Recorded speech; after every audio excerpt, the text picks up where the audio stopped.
How long had it been that way? All day she looks at her own hands without seeing them. Product scanning robots. Only on the walk home do they become part of her again. Only now can she see their messiness and feel the shame of it. She should have expected this. The lavender polish had been gloopy, and her usual solution of acetone drops had not sufficiently thinned it.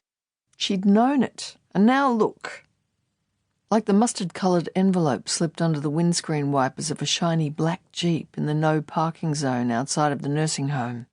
Some people had so much money they treated a ticket as a minor fee for the convenience of parking wherever they damn well liked. Never used to see those kinds of people in Leichhardt. The owner of this car probably didn't even know anyone in the home. Another scavenger tracking which old ladies were due to die next, leaving their unrenovated 1960s houses to be bought cheap, flipped and sold within a month for millions. Nick plucks the parking fine from beneath the wiper blade and drops it into her handbag, next to the empty Coke bottle from lunch and the Thermomix pamphlet from the pop-up stall outside the shopping centre toilets. If she walked home at night, she would not see treasures like the doll's bonnet. She at first thinks baby's bonnet, but not even a newborn's head could be so tiny, surely, that winks at her from under the swings in the pocket park 3 doors from her house. It must have been dropped only that afternoon, so unblemished by dust or dog piss or cigarette ash is the white brocade.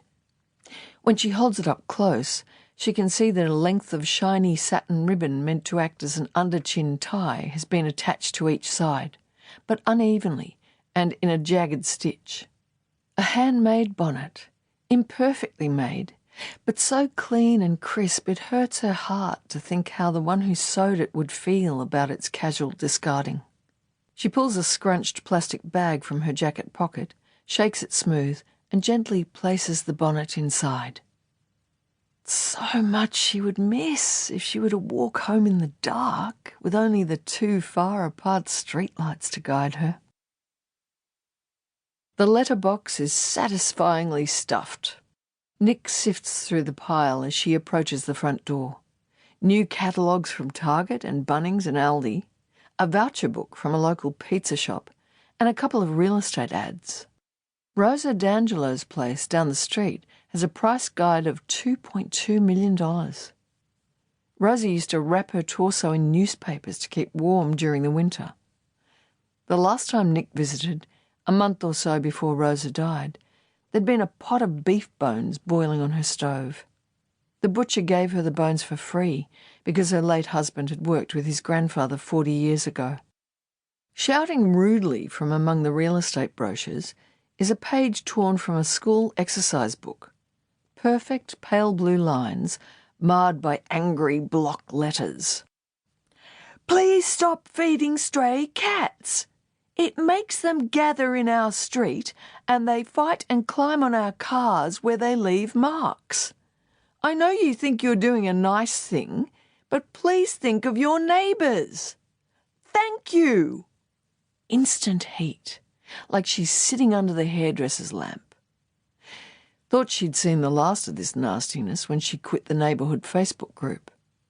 She reads the note over, rage rising. Anonymous too, the coward. She returns to the letterbox, glares a challenge up and down the street. Nobody is out.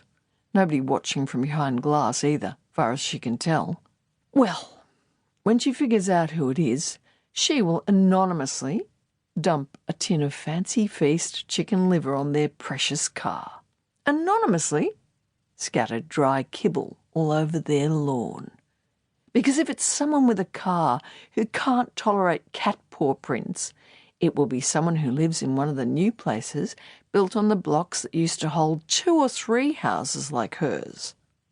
It'll be one of them, and they all have lawns, showy tree and shrub and flowerless expanses of green.